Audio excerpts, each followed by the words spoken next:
Ah, yes, the battlefield. Now, it's been a while since I've been on this kind of battlefield, especially on the old PS3.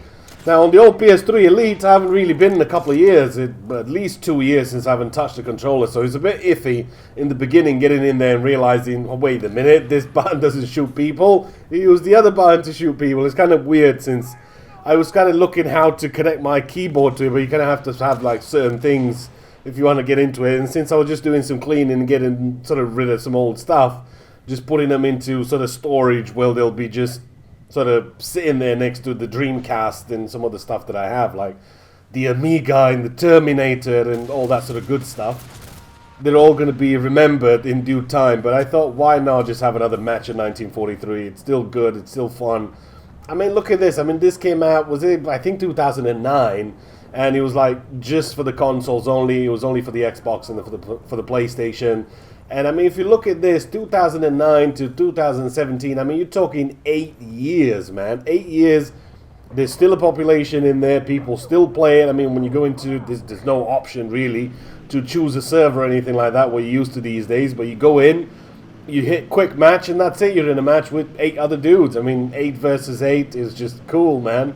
You can't go wrong with that. And it was pretty cool just sort of getting into an older Battlefield game and seeing that it's still there, it's still alive. I mean, you gotta remember that I've tried, not long ago I tried Battlefield Play for free, and that still has people playing it. Battlefield Heroes, that still has people playing it. So it's gonna be just enough people for you to get another taste of the game what it used to be. I mean, I remember I used to play this exclusively day in, day out, hours and hours and hours of 1943.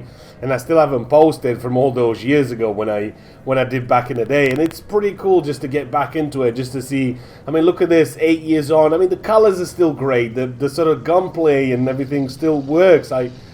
If they would sort of remaster, well, not really remaster, but if they would bring this out on the PC, I would buy it instantly without even a second shadow of a doubt. Instant buy. It's just that simple. I mean, this was supposed to be out on the actual PC, but it never really happened. Supposed to come out like a year later, and it was all set to go, and everybody was waiting for it just to have some fun, and eventually it just never did. I don't know what turned them off for not bringing this to the PC, but this would have been just a timeless classic where a lot of people would have still probably had fun today. I mean, just imagine you and your buddies going in and just getting into Japanese Zeros, and it's just cool, man. I mean, I got into one myself on the Coral Sea. There's a bit of air superiority going on there. I mean, fair enough, there was only like 3 versus 3, but still, I mean, you could get together if you sort of on YouTube and you get a couple of subscribers together, or you get your friends in. I mean, you could probably still get a couple of matches, really good couple of matches going, and just have some fun with it. And I think that's kind of what I miss about the older Battlefield games, you know, just the sheer stupidity of it, you know, just the fun of it, how everything was a little less complicated, a bit more simple. You know, here's your gun. That's how it shoots. Shoot people with it. You know, that's it. No gimmicky stuff. No crap that you don't really need and things like that. You know, it was just a kind of a simple time back in those days. It was still had fun. I mean, these days everybody's blinded by 4K, 60 FPS. Wow, look at the graphics. But the game is not complete. You know, it's not an actual game that you're buying. You're buying 3/4 of a game or half the game, and then that's it. You've got to pay for the DLC in order for you to play the full game and get the full weapons and the full sort of measure of the game.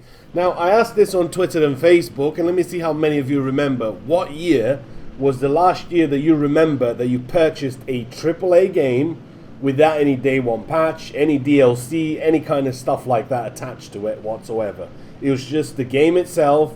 You bought it, you had fun with it, there was an update maybe once, if there was any, and that was it. You just enjoyed that game, and that's that. So let me see if you can remember what year it was.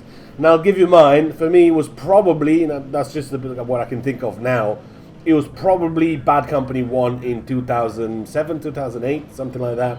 So it's been quite a few years since then. I mean, it's nearly coming up to 10 years, how long it's been since I got a really big game, a big AAA game without any sort of microtransaction, DLC, and all that sort of stuff attached to it. So I'll let you ponder on that question. But I still think, I mean, Bad Company 1 was, for me, I think, as far as I can remember, Bad Company 1, I think, is the last big AAA game that I got, and it had no DLC and no day one patch and things like that. But I suspect everything these days is connected to the internet. So instead of sort of focusing on making a good game, they'll just focus on getting the game out, and we'll fix it in a year or 6 months or 12 months or 2 years. And when we look at Battlefield 4, just for an example, it took them a good year to get to Battlefield 4 what it is.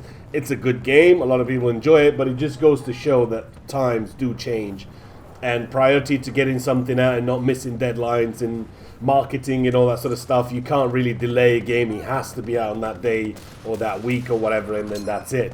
So what do you think? Do you think back in the day times were just simpler, everything was just a lot easier to deal with, there was no need for all this fancy stuff that we have these days? Or you think, nah, those times have been and gone, it was pretty bad, and I'm glad things are going in the right direction now and getting the games out, and we don't really care about how games were back in the day. I like it the way it is today. That's it for me for today. If you enjoyed the video, give it a thumbs up, and I'll see you in the next one.